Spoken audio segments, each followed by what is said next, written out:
ہم میں سے کتنے ہیں بظاہر صرف ایک چھوٹی سی بات ہے جو ابھی ہم ریپیٹ کرنے جا رہے ہیں. ایسا نہیں کہ فرسٹ ٹائم یہ کرنے جا رہے ہیں، ریپیٹ کرنے جا رہے ہیں. اگر ہم اپنے آپ سے ایماندار ہوں گے تو اگلے ہی لمحے ضرور سر مار کے، بشرطے کہ ایماندار ہوں گے تو ضرور سر مار کے کہیں گے کہ میں معافی کا طلبگار ہوں. کیونکہ کہتے ہیں، سمجھتے بھی ہیں، کچھ دیر کے بعد بھول بھی جاتے ہیں. ابھی ہم میں سے کوئی ایک بھی ایسا نہیں ہوگا جس کے پاس اس کا جواب نہ ہو. سبھی جانتے ہیں، بائبل مقدس بتاتی ہے کتنی چیزیں ہیں جو یسوع مسیح کے وسیلہ سے بنی.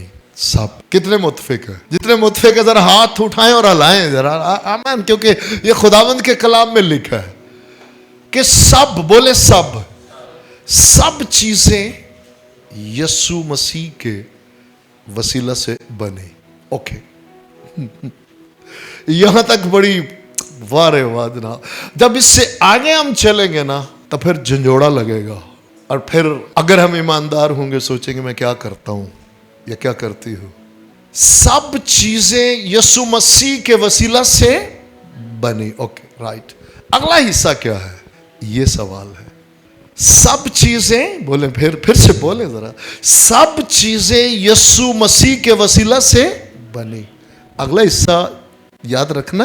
اور اس کے لیے بنی. ہلایا اپنے آپ کو، نام لے کے ہلائے. شفیع، اگر تو یہ مانتا ہے کہ سب چیزیں یسوع مسیح کے وسیلہ سے بنی تو پھر تجھے یہ ماننا ہوگا کہ اس کے لیے بنی. اور اگر تو اس پہ متفق ہے کہ اس کے لیے بنے تو پھر پوچھ اپنے آپ سے کہ تو کس کے لیے بنا. کیوں جی؟ اب آدھا حصہ مان کے تو بات نہیں بنے گی، کیونکہ یہ اسی کا حصہ ہے کہ سب چیزیں، کیا اس سب میں شامل ہوں یا نہیں. مجھ سے اور آپ سے یہ سوال ہے، پوچھیں اپنے آپ سے. ہم پوچھیں گے کہ کیا میں یسوع مسیح کے وسیلہ سے بنا؟ نمبر 1. نمبر 2، اس کے لیے بنا. اگر میں اس کے لیے بنا ہوں تو اس کا مطلب کیا ہے؟ اس کے مقصد کے لیے بنا ہوں، اس کے لیے جینے کے لیے بنا ہوں، اس کی مرضی کو پورا کرنے کے لیے بنا ہوں، اس جیسا بنا ہوں. کیوں جی؟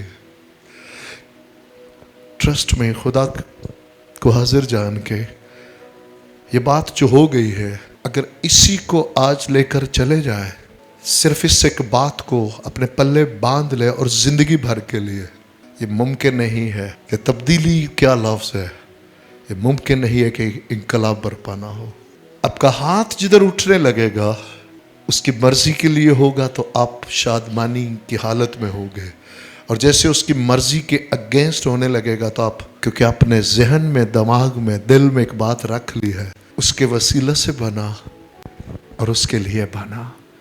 اور یہ جو میں دیکھنے جا رہا ہوں، جو میں بولنے جا رہی ہوں، جو میں کرنے جا رہا ہوں، مجھے میرے خداوند نے اس لیے نہیں بنایا. جو اس کی خوشنودی کے لیے ہوگا وہ کرتے ہوئے آپ شادمان ہوں گے اور کرتے جائیں گے.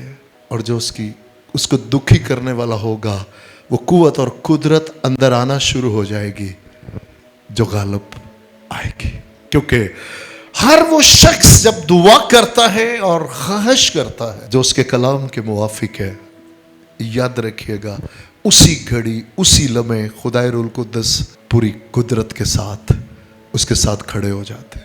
اسی گھڑی، اسی لمحے. بائبل گواہ ہے. تو ہوتا کون ہے؟ فلسطی نام مختون، جو اس عہد میں بھی شامل نہیں ہے کہ تو اس زندہ خدا کی فضیحت کرے. تو خداوند خدا خود اپنے بندہ داؤد کے ساتھ کھڑے ہو گئے. اس لیے جب بھی کوئی اس لیے کھڑا ہو جائے گا کہ میں یسوع مسیح کے وسیلہ سے بنا اور اس کے لیے بنا اور اس کے لیے استعمال ہوں گا، تو یہ ہو نہیں سکتا کہ خدا روح القدس اسے سنبھال نہ لے. آزاد مرضی رہے گی. یاد رکھیے گا خدا روح القدس کبھی زبردستی نہیں کریں گے. آزاد مرضی رہے گی، لیکن مبارک ہیں وہ جو سہتے. اب یہ بات ذہن سے ہمیشہ کے لیے نکال دے کہ آپ سوچے کہ میں سہے بغیر میں یہ کہہ سکوں کہ باپ میری نہیں تیری مرضی. کیونکہ جو واقعات تحریر ہوئے ہیں وہ 100% سچ ہے اور وہ اٹل ہے. بیٹے نے جب باپ کی مرضی کو پورا کیا تو بیٹے کو سہنا پڑا. تو آج جب ہم اس کے لیے جینا شروع کریں گے تو سہنا. لیکن مبارک حالی یہ ہے